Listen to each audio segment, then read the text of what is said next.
باب وقت الأحرام. یہ جو عنوان قائم کیا ہے اس کا مطلب یہ ہے کہ رسول اللہ صلی اللہ تعالی علیہ وسلم نے جب حجۃ الوداع میں آپ تشریف لے جا رہے تھے تو احرام آپ نے کس وقت میں باندھا ہے. اللہ کے رسول صلی اللہ تعالی علیہ وسلم نے اپنی زندگی میں صرف ایک حج کیا ہے سن 10 ہجری میں. جب آپ کا ارادہ حج کرنے کا ہوا تو جزیرۃ العرب میں اعلان کر دیا گیا کہ اللہ کے رسول صلی اللہ تعالی علیہ وسلم حج کرنے کے لیے تشریف لے جا رہے ہیں. لہذا سب لوگوں کو چاہیے کہ وہ مدینۃ المنورہ پہنچ جائیں یا مکہ المکرمہ پہنچ جائیں.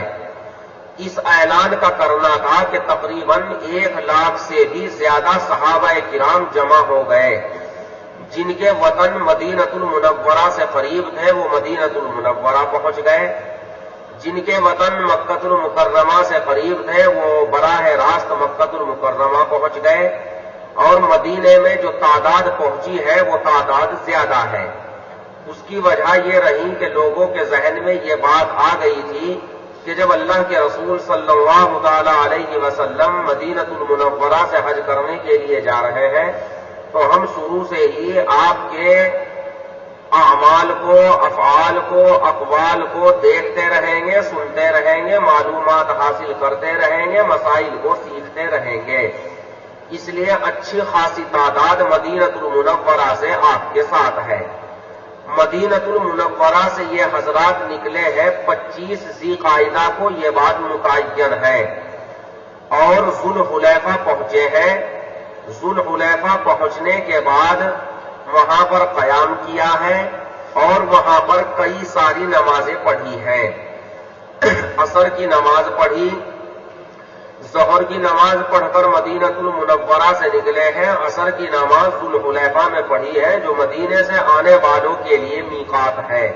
یعنی جو آدمی مدینۃ المنورہ سے مکہ المکرمہ کی طرف آئے گا تو اسے ذوالحلیفہ پر ہر صورت میں احرام باندھنا پڑے گا. آپ نے وہاں عصر کی پڑھی، مغرب پڑھی، عشاء پڑھی، فجر پڑھی، اگلے دن یہاں سے روانگی ہوئی ہے. اب سمجھنے کی بات یہ ہے اور جو عنوان مصنف نے قائم کیا ہے اس کا مقصد یہ ہے کہ اللہ کے رسول نے احرام کس وقت باندھا. اس سلسلے میں ایک بہت بڑے تابعی حضرت سعید بن جبیر، یاد رکھیے حضرت سعید بن جبیر وہ شخص ہے کہ حجاج نے انہیں شہید کیا. اور جب حجاج مر گیا تو کسی نے خواب میں دیکھا کہ کیا ہوا، تو حجاج نے کہا کہ ہر ایک قتل کے بدلے میں مجھے قتل کیا گیا، مگر سعید بن جبیر کے قتل کے بدلے میں 70 بار قتل کیا گیا. یہ ایک بڑی اہم بحث ہے. حضرت سعید بن جبیر کبار تابعین میں سے ہے، اگرچہ حجاج نے صحابہ میں سے بھی بہت سے حضرات کو شہید کیا ہے. یہ ایک تاریخی چیز ہے. بہت بڑے شخص ہے حضرت سعید بن جبیر، کبار تابعین میں سے ہے اور عبداللہ ابن عباس رضی اللہ تعالی عنہما کے خاص شاگرد ہے، بالکل اخص الخاص. انہوں نے ایک مرتبہ حضرت عبداللہ ابن عباس سے معلوم کیا کہ حضرت یہ بتائیے کہ اللہ کے رسول نے تو زندگی میں ایک ہی بار حج کیا ہے، اس کے بعد آپ دنیا سے تشریف لے گئے. صحابہ کرام میں آپ کے احرام کے متعلق اتنا اختلاف کیوں ہے؟ کوئی کچھ کہتا ہے، کوئی کچھ کہتا ہے، کوئی یوں کہتا ہے کہ ذوالحلیفہ سے احرام باندھا مسجد کے اندر سے ہی، کوئی کہہ رہا ہے جب اونٹنی پر بیٹھنے لگے جب احرام باندھا، کوئی یہ کہہ رہا ہے جب بیدا پہاڑی پر آپ کی سواری آپ کو لے کر چڑھنے لگی تب احرام باندھا ہے. یہ اختلاف ہے کیوں؟ اس کی کیا وجہ ہے؟ بہت شاندار جواب دیا، بہت شاندار جواب دیا. پہلے تو وہ ساری باتیں بتائیں، وہی ساری باتیں یہاں روایت میں نقل کی ہیں سعید بن جبیر کی، جو انہوں نے عبداللہ ابن عباس سے معلوم کیا. تو حضرت عبداللہ ابن عباس رضی اللہ تعالی عنہما نے بہت شاندار بات ارشاد فرمائی اور یہ فرمایا کہ اصل بات یہ ہے کہ جب اعلان کر دیا گیا کہ اللہ کے رسول حج کرنے کے لیے تشریف لے جا رہے ہیں تو صحابہ کچھ مدینے میں پہنچ گئے، کچھ مکے میں پہنچ گئے. کچھ حضرات وہ تھے جو نہ مدینے میں پہنچ سکے نہ مکے میں پہنچ سکے، بلکہ راستوں میں ملتے رہے. جیسے آپ مدینے سے روانہ ہوئے ذوالحلیفہ تک پہنچے تو 8-10 کلومیٹر کا فاصلہ ہے، جن کے گھر اور وطن وہاں دے وہ وہیں ملتے رہے۔ تو اصل بات یہ ہے کہ اللہ کے رسول ذوالحلیفہ پہنچے، وہاں پر آپ نے کئی ساری نمازیں پڑھی۔ اگلے دن آپ نے جب احرام کا ارادہ کیا تو آپ نے اپنے مصلی یعنی نماز پڑھنے کی جگہ میں ہی احرام کی نیت کر لی، احرام باندھ لیا اور تلبیہ پڑھ لیا۔ عبداللہ ابن عباس نے یہ بات کہی، مگر چونکہ بھیڑ بہت زیادہ ہے، جب آپ تلبیہ پڑھنے کے بعد احرام کی نیت کرنے کے بعد باہر تشریف لائے مسجد سے اور سواری وہاں پر موجود تھی، سواری پر جیسے ہی بیٹھنے لگے آپ نے فرمایا لبیک اللہم لبیک، پھر لبیک پڑھا۔ جو لوگ باہر موجود تھے، اس لیے کہ سارے لوگ تو مسجد میں نہیں آ سکتے تھے، بہت سارے لوگ باہر بھی تھے، انہوں نے سمجھا کہ شاید آپ نے احرام اب باندھا۔ اس کے بعد سب لوگوں نے یہ منظر نہیں دیکھا، سواری چل دی، چلتے رہے۔ راستے میں ایک مقام پڑا، ایک پہاڑی، اس کا نام یہاں روایت میں ہے بیدا پہاڑی پر جب آپ کی اونٹنی آپ کو لے کر چڑھنے لگی تو آپ نے پھر پڑھا لبیک اللہم لبیک۔ تو جو لوگ قریب آ گئے تھے ان لوگوں نے سمجھا کہ شاید احرام اب باندھا۔ حالانکہ مسئلہ یہ ہے کہ جب آدمی احرام باندھ لے اور تلبیہ پڑھ لے اور محرم ہو جائے، آپ نے فقہ میں پڑھ لیا یہ مسئلہ، کتاب الحج میں سب جگہ یہ مسئلہ موجود ہے کہ محرم جب کسی اونچی جگہ چڑھے، جب نیچے کی جگہ اترے، تکبیر پڑھتا رہے، تسبیح پڑھتا رہے، اور سب سے بہترین حج وہ ہے جس میں کثرت سے تلبیہ ہو۔ اللہ کے رسول صلی اللہ تعالی علیہ وسلم نے مسجد سے ہی احرام باندھ لیا تھا، جیسا کہ عبداللہ ابن عباس کہہ رہے ہیں، لیکن چونکہ اب آپ محرم ہو چکے ہیں اس لیے بار بار تلبیہ پڑھ رہے ہیں، اس لیے لوگوں نے جس وقت آپ کا تلبیہ سنا، اس لیے کہ اس زمانے میں ایسا تو ہے نہیں کہ بہت شاندار مائک کا انتظام اور اعلان کر دیا گیا ہو کہ بھائی سب لوگ احرام باندھ لیں، نہیں، بھیڑ بہت ہے۔ آج بھی اس زمانے میں بھی آپ کسی بھیڑ کے مجمع میں آپ دیکھیے بہت ساری چیزوں کو نقل کرنے میں لوگ غلط ہو جاتے ہیں۔ اگر کسی سے پوچھا گیا کتنے لوگ ہوں گے جنازے میں تو ہوں گے کم سے کم 50,000، بعد میں تو تحقیق کو ہی پتا چلا 10,000 تھے۔ جو اتنے آدمی مطلب 10,000 بیٹھ رہے ہو۔ آپ حج کے لیے جائیں اور جا کر دیکھیں، ایسا لگے گا کہ کروڑ آدمی، حالانکہ 15-20 لاکھ سے زیادہ نہیں ہوتے، گزشتہ سال 18 لاکھ تھے، اور دیکھیے اتنے 18، بس یہ نہیں 18 ہے، یہ تو کم سے کم 36 ہوں گے۔ مگر تحقیق یہی، جب بہت سارے لوگ اکٹھے ہو جاتے ہیں تو ایسا لگتا ہے بھیڑ بہت ہے، ادھر پھر رہے پتہ نہیں کتنے ہوں گے۔ تو اس زمانے اب سے 1400-1500 سال پہلے تو حالات بڑے عجیب و غریب سے ہیں، لہذا جن لوگوں نے آپ سے تلبیہ اس وقت سنا جو بالکل مسجد میں آپ سے متصل ہے، صحیح صورتحال تو وہی سمجھ رہے ہیں، لہذا انہوں نے نقل کر دیا روایت کے اندر کہ اللہ کے رسول نے احرام باندھا ہے مسجد سے۔ جب باہر نکلے جو لوگ مسجد سے باہر تھے، جب انہوں نے سنا اچھا تلبیہ پڑھا، انہوں نے وہی نقل کر دیا۔ جن لوگوں نے بیدا پہاڑی کے قریب آپ کا تلبیہ سنا، انہوں نے کہا کہ بیدا پہاڑی پر آپ نے احرام باندھا ہے۔ تو روایات میں تو اختلاف ہونا ہی ہے، روایات میں اختلاف کی وجہ تو یہ ہے۔ یہ ساری باتیں بیان کرنے کے بعد عبداللہ ابن عباس یہ کہہ رہے ہیں کہ میں بقسم یہ بات کہتا ہوں اور بالکل مجھے صحیح طریقے سے پکی بات معلوم ہے کہ اللہ کے رسول نے احرام بالکل شروع میں ہی باندھ لیا تھا۔ یہ بات متعین ہو گئی، یہ تو ہے وقت الاحرام کی بات۔ اس کے بعد ایک عنوان آ رہا ہے، عنوان بیچ میں چھوڑ رہا ہوں، باب الاشتراط فی الحج، وہ الگ ہے۔ 247 پر ایک عنوان اور ہے، باب فی افراد الحج۔ یہ ایک لمبا عنوان ہے، یعنی ایک حج تو وہ ہوتا ہے جسے حج افراد کہتے ہیں، اشتراط چھوڑنے سے نکام چلنے کا۔ ایک تو وہ حج ہے جو حج افراد ہے، ایک حج وہ ہے جس کا نام حج قران ہے، ایک حج ہے حج تمتع۔ حج افراد کا مطلب تو یہ ہے کہ آدمی کا ارادہ صرف حج کرنے کا ہے، عمرہ کرنے کا ارادہ نہیں ہے، اور وہ یہیں سے احرام باندھ کر یوں کہہ رہا ہے اللہم انی ارید الحج فیسرہ لی وتقبلہ منی، یہ اس کی دعا ہے۔ حج تمتع کا مطلب یہ ہے کہ پہلے وہ عمرہ کرے گا، بعد میں حج کرے گا، مگر حج تمتع کے عمرے اور حج کے درمیان فرق یہ ہے کہ یہاں سے پہنچنے کے بعد پہلے عمرہ کرے گا اور عمرہ کرنے کے بعد میں احرام سے باہر ہو جائے گا، کپڑے پہن کر گھومے پھرے گا، پھر 8 ذی الحجہ کو حج کا احرام باندھے گا۔ 8 ذی الحجہ کو ایک ہی حج کے اندر اس نے عمرہ، ایک ہی سفر کے اندر اس نے عمرہ بھی کیا ہے، حج بھی کیا ہے، مگر فرق یہ ہے کہ دونوں کے درمیان اس نے نفع اٹھا نہیں لیا نفع۔ اس لیے کہ مثال کے طور پر اگر وہ 24، 25، 27 ذی قعدہ کو عمرہ کر کے فارغ ہو گیا تو 8 ذی الحجہ میں تو ابھی 10-12 دن باقی ہے، لہذا وہ نفع اٹھا سکتا ہے۔ نفع اٹھانے کا مطلب یہ ہے اگر بیوی ساتھ میں ہے صحبت کر سکتا ہے اور دیگر تمام کاموں کے کرنے کی اجازت ہے۔ ایک ہے حج قران۔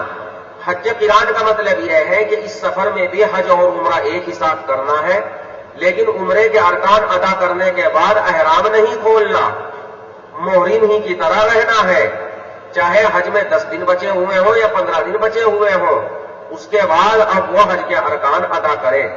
حج قران سب سے زیادہ بھاری ہے، اس سے آسان حج تمتع ہے، اور حج افراد کے تو کہنے ہی کیا، حج افراد کے تو کہنے ہی کیا، بس حج ہی حج کرنا ہے، عمرہ کرنا ہی نہیں۔ تو حج کی 3 قسمیں ہیں، یہ ایک مستقل بحث ہے کہ ان میں سے کون سا افضل ہے، وہ بات بعد میں آئے گی۔ پہلے یہ بات سمجھنی چاہیے اچھے طریقے سے، اور میں پورے باب کے بارے میں اور اگلا جو باب آ رہا ہے تمتع اور قران کا ساری بات ابھی بتا رہا ہوں شروع میں ہی۔ سب سے پہلے یہ بات سمجھ لینی چاہیے کہ اللہ کے رسول صلی اللہ تعالی علیہ وسلم نے کون سا حج کیا ہے۔ آپ نے حج افراد کیا ہے، یا آپ نے حج تمتع کیا ہے، یا آپ نے حج قران کیا ہے۔ اس سلسلے میں روایات مختلف ہیں۔ بعض روایات سے پتہ چلتا ہے کہ حج قران کیا ہے، بعض سے پتہ چلتا ہے کہ تمتع کیا ہے، بعض سے پتہ چلتا ہے کہ حج افراد کیا ہے۔ روایات اس سلسلے میں مختلف ہیں، لہذا اس بحث کو اس طرح سمجھنا چاہیے کہ اللہ کے رسول صلی اللہ تعالی علیہ وسلم کے زمانے میں، یعنی زمانہ جاہلیت میں، ذہنوں کے اندر ایک چیز بیٹھی ہوئی تھی پہلے ہی سے، اور وہ چیز یہ بیٹھی ہوئی تھی کہ جو آدمی حج کرنا چاہتا ہے، جو آدمی حج کرنا چاہتا ہے وہ حج کے مہینوں میں عمرہ نہ کرے۔ یہ چیز زمانہ جاہلیت سے مروج تھی، اس کا رواج تھا کہ جس آدمی کو حج کرنا ہے حج کے مہینوں میں عمرہ کرنا بہت بڑا گناہ ہے۔ یہ پہلے سے بات ذہنوں میں بیٹھی ہوئی تھی۔ اور صحابہ کون ہیں؟ صحابہ بھی تو وہی ہیں جو کل کافر تھے اور آج ایمان والے ہو گئے، وہ بھی تو دور جاہلیت سے نکل کر آ رہے تھے، لہذا ذہنوں میں ایک بات بیٹھی ہوئی تھی۔ اب جب سب کے ذہنوں میں ایک بات بیٹھی ہوئی تھی اور نئے پرانے مسلمان آپ کے ساتھ میں موجود ہیں، بڑے کثیر حضرات موجود ہیں آپ کے ساتھ میں، اس لیے اللہ کے رسول صلی اللہ تعالی علیہ وسلم نے ذوالحلیفہ سے جو احرام باندھا ہے وہ حج افراد کا احرام باندھا تھا۔ کیوں باندھا تھا؟ یہ بات ذہن میں رکھنی چاہیے۔ اس لیے باندھا تھا کہ لوگوں کے ذہنوں میں یہ بات تھی کہ اگر کوئی آدمی حج کرنا چاہتا ہے تو حج کے مہینوں میں اسے عمرہ کرنا گناہ ہے۔ اور کون سی تاریخ میں مدینہ پاک سے روانہ ہوئے؟ 25 ذی قعدہ میں۔ اشہر حج چل رہے ہیں کہ نہیں؟ یہ بھی تو حج کا مہینہ ہے۔ اور جب اشہر حج چل رہے ہیں تو آپ نے حج افراد کا احرام اس وجہ سے باندھا ہے کہ اگر حج تمتع حج قران کا احرام باندھ دے تو کیا کرنا پڑتا؟ پہلے جا کر عمرہ، اور عمرہ کرنا تھا بہت بڑا گناہ، جیسا کہ دور جاہلیت سے یہ بات ذہنوں میں بیٹھی ہوئی تھی۔ اس مجبوری کے پیش نظر کون سا احرام باندھا؟ حج افراد کا۔ آ گئی اتنی بات سمجھ میں؟ اس کے بعد چلتے رہے مکۃ المکرمہ پہنچے ہیں 4 ذی الحجہ میں۔ کون سی تاریخ میں؟ 4 ذی الحجہ میں اللہ کی طرف سے نیا حکم نازل ہو گیا۔ اور یہ بات ذہن میں رکھنی چاہیے کہ آپ صلی اللہ تعالی علیہ وسلم اور بہت سارے صحابہ ایسے تھے کہ جن کے ساتھ اپنی قربانی کے جانور تھے، جیسا کہ ابھی اوپر ناجیہ اسلمی سے متعلق روایت پڑھ چکے ہو۔ اور کچھ حضرات صحابہ ایسے بھی تھے کہ جن کے ساتھ میں ہدی اور قربانی کے جانور نہیں تھے، مکہ المکرمہ پہنچ گئے، نیا حکم نازل ہو گیا، اور نیا حکم یہ نازل ہوا اللہ سبحانہ و تعالی کی طرف سے کہ آپ عمرے کی نیت کر لیں۔ آپ نے جو حج کی نیت کی ہے آپ عمرے کی نیت کر لیں۔ مطلب یہ ہے کہ دور جاہلیت میں لوگوں کے ذہنوں میں جو بات جمی ہوئی ہے پہلے سے کہ اشہر حج میں عمرہ کرنا گناہ ہے، وہ بات درست نہیں، اسے ختم کرنا مقصود تھا اللہ کی طرف سے۔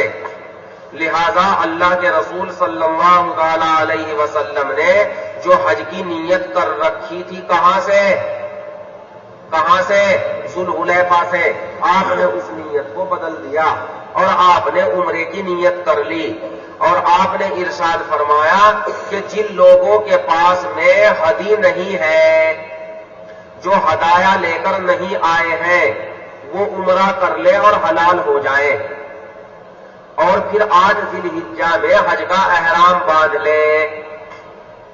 یہ آپ نے حکم جاری کیا، اور آپ نے ارشاد فرمایا کہ میں بھی عمرہ کروں گا مگر میں احرام سے باہر نہیں آؤں گا، اس لیے کہ میرے پاس ہدی کے جانور ہے، اور مسئلہ یہ ہے کہ جو اپنے ساتھ ہدی کا جانور لے کر جائے وہ احرام سے باہر نہیں ہوگا۔ اب صحابہ کے لیے تو الگ حکم ہو گیا۔ کون سے صحابہ کے لیے؟ جن کے پاس ہدی کے جانور نہیں تھے، اور جن کے پاس ہدی کے جانور تھے ان کا معاملہ تو اللہ کے رسول جیسا معاملہ ہو گیا۔ لہذا صحابہ کو یہ حکم بڑا بھاری معلوم ہوا، کہنے لگے یہ تو غلط ہو گیا، ہم تو یہ چاہتے تھے کہ جو حج اللہ کے رسول کر رہے ہیں ایسا ہی حج ہمارا ہونا چاہیے۔ اس لیے صحابہ پر یہ حکم بھاری گزرا، اور صحابہ سوچ میں پڑ گئے کہ اللہ کے رسول تو عمرہ کریں گے، احرام نہیں کھولیں گے، اور جن لوگوں کے پاس اپنی قربانی کے جانور ہیں وہ بھی عمرہ کریں گے، احرام نہیں کھولیں گے، تو ان کا عمرہ اور حج کس کے مطابق؟ بھائی یہ کون سو رہا اتنی محنت سے؟ بتاؤ یار، وہ بھائی اگر سونا ہی تھا تو بھائی کمرے مہینہ رہ سکتا، اتنی سردی میں کسے آئے گی؟ پتہ نہیں کون سی گولی کھوئے گا، ہوں کچھ وہاں کھوئی دی، کچھ یہاں کھوئی دی، بس کھوئے رکھی۔ اور وہ حضرات صحابہ کے جن کے پاس ہدی کے جانور نہیں تھے انہیں اس چیز کا بڑا احساس ہوا کہ ہمیں عمرہ کرنے کے بعد میں احرام کھولنا پڑے گا، اللہ کے رسول جیسا عمرہ اور اللہ کے رسول جیسا حج ہمیں نصیب نہیں ہوا، یہ تو بڑی بدقسمتی کی بات ہو گئی۔ تیار نہیں ہو رہے تھے۔ آپ نے ارشاد فرمایا کہ روایت میں یہ بات کئی جگہ آئی، آپ نے ارشاد فرمایا اگر مجھے پہلے سے یہ بات معلوم ہوتی جو اب معلوم ہوئی، مطلب کیا کہ اگر اللہ کا حکم ذوالحلیفہ پر ہی آ جاتا یا مدینے میں ہی آ جاتا تو میں سب لوگوں کو اس بات کا حکم دیتا یا تو سب ہدی کے جانور لے کر چلو یا میں بھی ہدی کا جانور لے کر نہ آتا، لیکن خدا کا حکم تو اب نازل ہوا، میرے سامنے مجبوری ہے۔ صحابہ کہنے لگے یا رسول اللہ، عمرہ کرنے کے بعد آپ فرما رہے ہیں کہ جن کے پاس ہدی کے جانور نہیں ہے وہ احرام کھول دے اور 8 ذی الحجہ کو دوبارہ احرام باندھے۔ اور سنو دھیان سے، صحابہ بھی ہیں، صحابیات بھی ہیں، شوہر بھی ہیں، ان کی بیویاں بھی ساتھ میں ہیں۔ احرام کھولنے کا مطلب یہی تو ہے نفع اٹھانا، جو اپنی بیوی سے ملنا چاہتا ہے ملے۔ لہذا روایت میں بالکل صراحتاً ہے، صراحتاً صحابہ کہنے لگے یا رسول اللہ اس حال میں حج کریں گے کہ ہمارے ذکروں سے منیاں ٹپک رہی ہوں گی، یعنی مطلب کیا کہ احرام کھولنے کے بعد پھر ہم اپنی بیویوں سے صحبت کر لیں گے اور ہفتہ 10 دن جو درمیان کے ہیں نفع اٹھاتے رہیں گے، جب 8 ذی الحجہ ہوگی پھر ہم حج کا احرام باندھ لیں گے، تو ہم تو اس حال میں حج کریں گے گویا کہ کل تو صحبت ہی کی تھی آج محرم بن گئے۔ اس کی تعبیر کر رہے ہیں صحابہ کہ اللہ کے رسول ہم اس حال میں حج کریں گے کہ ہمارے ذکر سے منی ٹپک رہی ہوگی۔ آپ نے وہ بات ارشاد فرمائی کہ اگر مجھے پہلے سے یہ بات معلوم ہوتی کہ خدا کا حکم اس طریقے سے آئے گا تو میں بھی تمہاری رعایت میں اپنے ساتھ ہدی کے جانور لے کر نہ آتا، مگر میں اپنے ساتھ ہدی کے جانور لے کر اس وجہ سے آیا ہوں کہ مجھے یہ بات معلوم نہیں تھی۔ چنانچہ اللہ کے رسول صلی اللہ تعالی علیہ وسلم نے عمرہ کر لیا مگر احرام نہیں کھولا۔ سنو دھیان سے اب،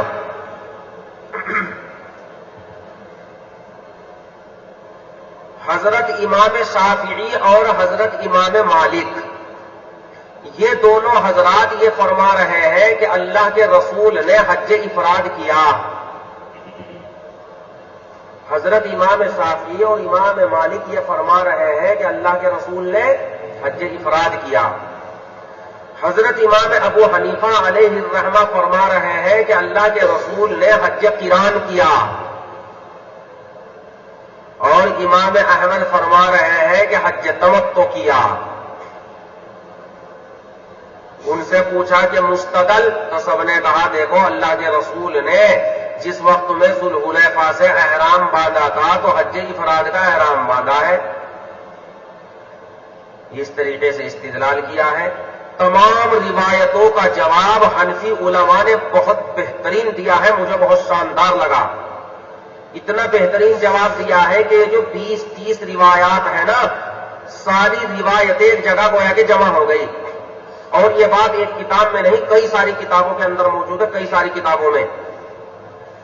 فرمایا کہ جن روایات میں حج افراد کی بات آئی کہ اللہ کے رسول نے حج افراد کیا، اللہ کے رسول نے حج افراد کیا، آپ نے ذوالحلیفہ سے حج افراد کا احرام باندھا ہے، ان تمام روایات میں ابتدائی حالت کا بیان ہے۔ اس کا بیان ہے ابتدائی حالت کا، اور آپ غور کر لو روایات میں، یعنی حضرت عبداللہ ابن عباس والی وہ روایت جس میں یہ بات آئی ہے کہ اللہ کے رسول نے ذوالحلیفہ سے احرام باندھا ہے، صفحہ 247 پر بالکل روایت حضرت عائشہ کی صاف ہے، ان رسول اللہ صلی اللہ علیہ وسلم افرد الحج۔ لہذا یہ تو ہے ابتدائی حالت کا بیان۔ لہذا جو راوی یہ کہہ رہے ہیں نا، جو راوی یہ کہہ رہے ہیں کہ اللہ کے رسول نے حج افراد کیا، حج افراد کیا، ان تمام روایتوں کا مطلب یہ ہے کہ ابتدائی حالت کا بیان ہے۔ سمجھ گئے اتنی بات؟ ساری روایتیں جن میں حج افراد کی بات ہے وہ ابتدائی حالت سے متعلق ہے۔ آگے چلو، جن روایات میں قران کی بات آئی ہے، جن روایات میں قران کی بات آئی ہے وہ انتہائی حالت کا بیان ہے۔ کس کا بیان ہے؟ انتہائی حالت کا۔ اس لیے کہ اللہ کے رسول کے لیے حکم آ گیا، آپ نے عمرہ کیا، احرام نہیں کھولا، اس کے بعد حج کا احرام باندھ لیا۔ اور جن روایات میں تمتع کی بات آئی ہے، تمتع کے معنی ہے نفع اٹھانا، ابھی بات بتائی تھی آپ کو، تمتع کے معنی ہے نفع اٹھانا، اور نفع اٹھانے کا مطلب دو طریقے سے ہوتا ہے، ایک تو نفع اٹھانا ہے اپنی بیوی سے، یہی نفع اٹھانا اور بھی تو ہوتا ہے، جیسے آپ پڑھ رہے ہو، ہم پڑھا رہے ہیں، آپ بھی نفع اٹھا رہے ہیں، ہم بھی نفع اٹھا رہے ہیں، نفع دونوں کو مل رہا ہے، تو نفع اٹھانا ایک تو وہ ہے۔ اور ایک نفع اٹھانا یہ ہے کہ ایک آدمی ایک سفر کرنے کے لیے گیا ہے اور ایک سفر میں دو کام ہو گئے، دو کام ہو گئے۔ اللہ کے رسول صلی اللہ تعالی علیہ وسلم نے سفر کا ارادہ کیا، آپ نے اس میں عمرہ نہیں کیا، آپ نے اس میں حج نہیں کیا، دو کام کر لیے، نفع تو آپ نے بھی اٹھایا، اور تمتع کے معنی نفع اٹھانے کے ہے۔ لہذا جن روایات میں تمتع کی بات آئی ہے ان ساری روایات کا مطلب یہ ہے کہ اللہ کے رسول نے عمرہ بھی کیا، اللہ کے رسول نے حج بھی کیا، آپ نے ایک سفر میں دو کام کیے، نفع اٹھانے والی بات یہاں پائی گئی، نفع اٹھانے والی بات یہاں پائی گئی۔ اور حضرت امام احمد بن حنبل فرماتے ہیں کہ سب سے افضل وہ تمتع ہے جس میں آدمی اپنے ساتھ ہدی لے کر جائے، جس میں آدمی اپنے ساتھ ہدی لے کر نہ جائے۔ امام احمد یہ فرما رہے ہیں کہ سب سے افضل وہ تمتع ہے کہ جس میں آدمی اپنے ساتھ ہدی لے کر نہ جائے۔ ان سے پوچھا تم نے استدلال کہاں سے کیا؟ انہوں نے فرمایا کہ اللہ کے رسول کی تمنا سے۔ اللہ کے رسول کی تمنا یہ تھی، جب صحابہ نے پوچھا اللہ کے رسول ہم تو عمرہ کر کے حلال ہو جائیں گے، آپ تو حلال نہیں ہو رہے ہیں، تو آپ نے فرمایا تھا اگر کچھ پہلے سے مجھے یہ بات معلوم ہوتی کہ اللہ کا نیا حکم نازل ہو جائے گا تو میں بھی اپنے ساتھ ہدی لے کر کیا تمنا کی، لانے کی نہ لانے کی، نہ لانے کی تمنا کو سامنے رکھ کر امام احمد نے یہ مذہب اختیار کیا ہے کہ وہ تمتع افضل ہے جس میں آدمی اپنے ساتھ ہدی لے کر نہ جائے۔ حنفیہ اس بات کے قائل ہے کہ سب سے افضل قران ہے، پھر تمتع ہے اور پھر افراد ہے۔ یہ ساری تمام پرانی کتابوں کے اندر لکھا ہے، مگر آج اس زمانے میں حنفیہ نے یہ فرمایا ہے کہ سب سے افضل تمتع ہے، سب سے افضل تمتع ہے، پھر قران ہے، پھر افراد ہے، اس لیے کہ قران بہت بھاری ہے، اور اگر آدمی ٹور کے بجائے کمیٹی سے چلا گیا نا، جو آج کل درخواست دے رہے ہیں لوگ جا رہے ہیں، تو 16ویں کا دودھ یاد نہ آ گیا مجھے فون کر کے بتا دیو۔ اگر ٹور سے گیا کوئی مسئلہ نہیں، دونوں باتیں الگ الگ ہیں۔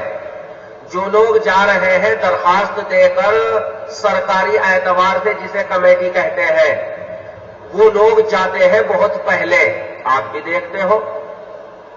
حج کا احرام بنے گا 8 ذی الحجہ میں، وہ چلا گیا یہاں سے 15 ذی القعدہ میں، جہاں شروع ہو گئے، شروع سے ہی چلنے شروع ہو گئے۔ اب ظاہر بات ہے جو آدمی یہاں سے 15 ذی القعدہ میں پہنچا ہے وہ 16 میں وہاں پہنچ گیا، 16 میں پہنچنے کے بعد میں 8 دن مدینے میں رہا، وہ 22-23 تاریخ میں وہ مکہ المکرمہ پہنچ گیا، ذوالحلیفہ سے احرام باندھ لیا۔ اب 22 تاریخ سے لے کر احرام باندھ لیا، اب جانے کے بعد عمرہ کر لیا، اور احرام کھولنا نہیں۔ کب تک نہیں کھولنا؟ 10 ذی الحجہ تک۔ کتنا لمبا؟ 10 اور 7 17 18 دن۔ ذرا سوت میں رہ کر تو دکھا دے کوئی، پتہ چل جائے گا۔ اتنا بھاری کام ہے، خوشبو نہیں لگا سکتا، بال نہیں ٹوٹ سکتے، صابن کا استعمال نہیں کر سکتا، رگڑ کر میل نہیں اتار سکتا، اتنے بھاری بھاری کام ہے۔ کیسے برداشت کرے گا؟ کس طریقے سے کرے گا؟ 17-18 دن۔ ذرا کوئی کر تو دیکھ لینا، اسے 16 کا دودھ یاد آ گیا، اس سے پتہ چل جائے گا۔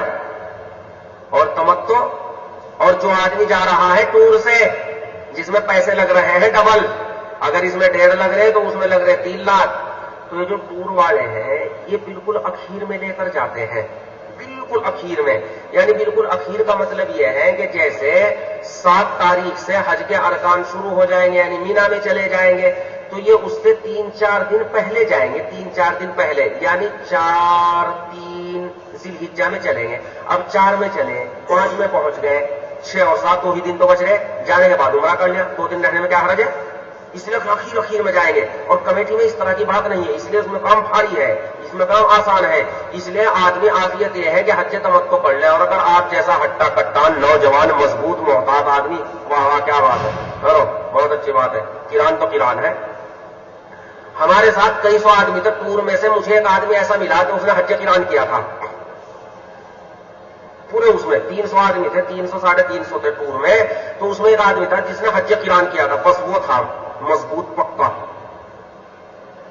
لہذا حج قران سب سے افضل، اس کے بعد حج تمتع، اس کے بعد حج افراد، اور آج اس زمانے میں حج تمتع ہے۔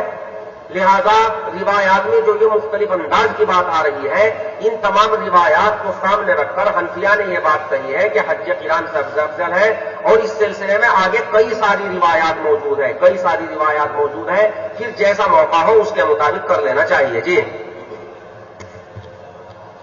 وبه قال حدثنا محمد بن منصور قال حدثنا يعقوب بن علي بن ابراهيم قال حدثني ابي بن اسحاق قال حدثني خزيم بن عبد الرحمن الجزري وعن سعيد بن جبير قال قلت لعبد الله بن عباس رضي الله عنهما يا ابا العباس عجبت لاختلاف اصحاب رسول الله صلى الله عليه وسلم في هلال رسول الله صلى الله عليه وسلم حين اوجب قال اني لا اعلم الناس بذلك انما كانت من رسول الله صلى الله عليه وسلم حجة واحدة فمن هناك اختلفوا خرج رسول الله صلى الله عليه وسلم حاجا فلما صلى في مسجده بذي الحليفة ركعتيه عجب في مجلسه فأهل بالحج حين بلغ من ركعته فسمع ذلك منه أقوام فحبسته ونثم ركبا فلما استقلت به ناقته أهل وأدرك ذلك منه أقوام وذلك إن الناس إنما كانوا يأتون إرسالا فسمعوا حين استقلت به ناقته يهل فقالوا إنما أهل حين استقلت به ناقته ثم مضى رسول الله صلى الله عليه وسلم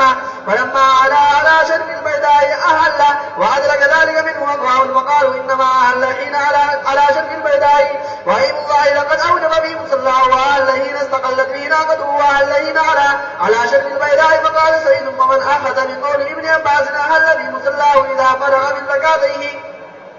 وبه قال حدثنا قال ابي ومالك بن موسى بن عقبة عن سالم بن عبد الله النبي انه قال بيداءكم هذه التي تكذبون على رسول الله صلى الله عليه وسلم فيها ما أهل رسول الله صلى الله عليه وسلم إلا من عند المسجد يعني المسجد ذا الحليفة. وبه قال حدثنا القانبي ومالك بن سعيد بن أبي سعيد المقبري وعبيد بن جريج أنه قال لعبد الله بن عمر يا أبا عبد الرحمن رأيتك تصنع أربعا لم أرى أحدا من أصحابك يصنعها. قال ما هن يا ابن جريج؟ قال رأيتك لا تمس من الأركان إلا اليمانين ورأيتك تلبس النعال السبتية ورأيتك تصبح بالصبرة ورأيتك إذا كنت بمكة أهل الناس إذا رأوا الهلال ولم تهل أنت حتى كان يوم التربية. فقال عبد الله بن عمر أما الأركان فإني لم أرى رسول الله صلى الله عليه وسلم يمس إلا اليمانين وأما النعال السبتية فإني رأيت رسول الله صلى الله عليه وسلم يلبس النعال التي ليس فيها شعر ويتوزع فيها فأنا أحب أن ألبسها. وأما الصبرة فإني رأيت رسول الله صلى الله عليه وسلم يسبق بها فأنا أحب أن أسبق بها. وأما الهلال فإني لم أرى رسول الله صلى الله عليه وسلم يهل حتى لما به راحلته. وبه قال حدثنا أحمد بن حنبل قال حدثنا محمد بن بكر قال حدثنا ابن جريج عن محمد بن المنكدر عن أنس رضي الله عنه قال صلى رسول الله صلى الله عليه وسلم الظهر بالمدينة أربعا وصلى العصر بذي الحليفة ركعتين ثم بات بذي الحليفة حتى اصبح فلما ركب راحلته واصطفت به أهله. وبه قال حدثنا أحمد بن حنبل قال حدثنا روح قال حدثنا أشعث بن الحسن عن أنس بن مالك رضي الله عنه أن النبي صلى الله عليه وسلم صلى الظهر ثم ركب راحلته فلما على جبل البيداء أهله. وبه قال حدثنا محمد بن بشار قال حدثنا وهب يعني ابن جريج قال حدثنا أبي قال سمعت محمد بن إسحاق يحدث عن أبي الزناد عن عائشة بنت سعد بن أبي وقاص قال سعد كان نبي الله صلى الله عليه وسلم إذا أخذ طريق القريع أهل يستقلت به راحلته وإذا أخذ طريق أحد أهل إذا شرف على جبل البيداء.